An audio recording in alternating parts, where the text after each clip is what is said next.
धर्मपुर नाम के एक गांव में मोहन नाम का एक व्यापारी रहता था। उसके दो बेटे थे। दोनों बेटे व उनकी पत्नियां सब साथ में रहते थे। मोहन की एक बेटी थी सुमन, जिसकी शादी हो चुकी थी। उसकी बड़ी बहू सपना बहुत तेज थी।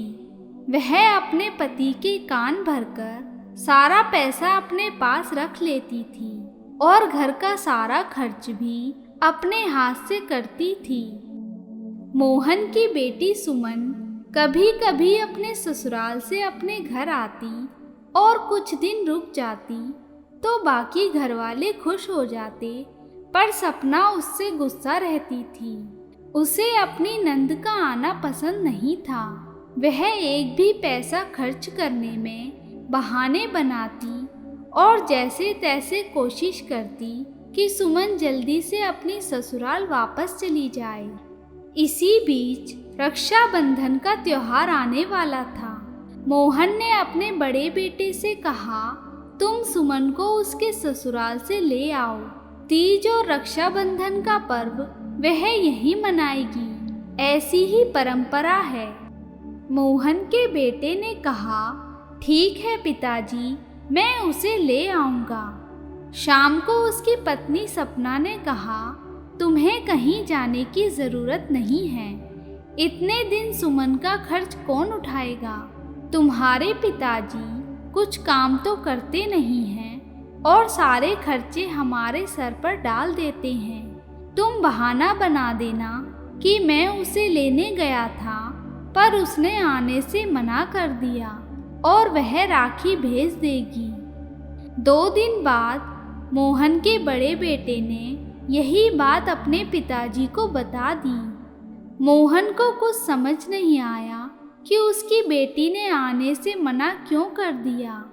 अगले दिन मोहन खुद अपनी बेटी को लेने गया।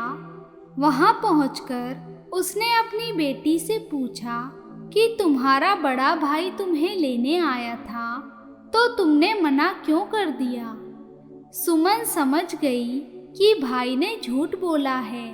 उसने कहा, हाँ पिताजी, मेरी तबीयत ठीक नहीं थी, इसलिए मैंने मना कर दिया। मोहन ने काफ़ी जिद की। तब उसने कहा, पिताजी, आप इतनी जिद कर रहे हैं तो मैं रक्षाबंधन के दिन ही आ जाऊंगी। मोहन वापस आ गया। इस तरह रक्षाबंधन का दिन आया। सुमन राखी बांधने अपने घर आई। तब सपना को लगा, इसे तो कुछ देना पड़ेगा। उसने अपने पति से कहा तो वह बोला कि यदि कम दिया तो पिताजी गुस्सा हो जाएंगे। हम ऐसा करते हैं कि कोई बहाना बनाकर यहाँ से चले जाते हैं। ना राखी बंधवाएंगे, ना कुछ देना पड़ेगा। सपना ने अपनी तबीयत खराब होने का बहाना बनाया और दोनों पति पत्नी वहाँ से चले गए। सुमन ने अपने छोटे भाई को राखी बांधी और वह बड़े भाई का इंतज़ार करती रही, पर शाम तक वह नहीं आए। तब सुमन ने राखी माँ को दे दी और कहा, आप भैया को राखी दे देना, मुझे देर हो रही है, वे ना जाने कब आएंगे। यह कहकर वह ससुराल के लिए चल दी। सुमन को बहुत दुख हुआ। वह समझ गई कि उसके भैया भाभी उससे बचने के लिए बहाना बनाकर चले गए। वह अपने ससुराल पहुंची और अपने कमरे में जाकर रोने लगी। थोड़ी देर बाद किसी ने दरवाज़ा खटखटाया। सुमन ने दरवाज़ा खोला तो देखा उसका बड़ा भाई और भाभी सपना खड़े थे। दोनों रो रहे थे। सुमन ने उनसे पूछा कि आप क्यों रो रहे हो? तो उन्होंने बताया, हम पैसे बचाने के चक्कर में तुमसे झूठ बोलकर अपने ससुराल गए थे।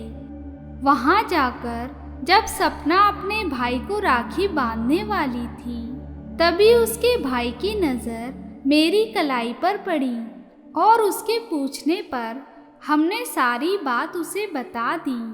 तब उसने राखी बंधवाने से मना कर दिया और कहा, तुम क्या समझते हो, बहनें पैसों के लिए राखी बांधती हैं? तुम एक बार अपनी बहन से राखी बंधवाकर उससे कहते, बहन मेरे पास देने के लिए कुछ नहीं है, तो वह तुम्हें कुछ नहीं कहती। पर तुमने उसका अपमान किया है और तुम चाहते हो तुम्हें यहाँ सम्मान मिले। यह नहीं हो सकता। जब तक तुम अपनी बहन से राखी नहीं बंधवाते, मैं भी अपनी बहन से राखी नहीं बंधवा सकता। यह सुनकर हमें अपनी गलती का एहसास हुआ और हम यहाँ चले आए। सुमन ने प्यार से अपने भाई को राखी बांधी। तभी सपना का भाई भी वहाँ आ गया। सपना ने माफ़ी मांगते हुए अपने भाई के राखी बांधी। सपना ने घर आकर अपने सास ससुर से भी माफ़ी मांगी। इसी तरह पूरा परिवार सुख शांति से रहने लगा।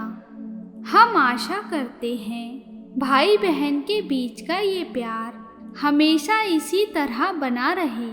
आप सभी को रक्षाबंधन की हार्दिक शुभकामनाएं। मित्रों, आपको ये कहानी अच्छी लगी हो तो इसे लाइक और शेयर करें और ऐसी ही कहानियाँ सुनने के लिए हमारे चैनल कथा अमृत को सब्सक्राइब करें। धन्यवाद।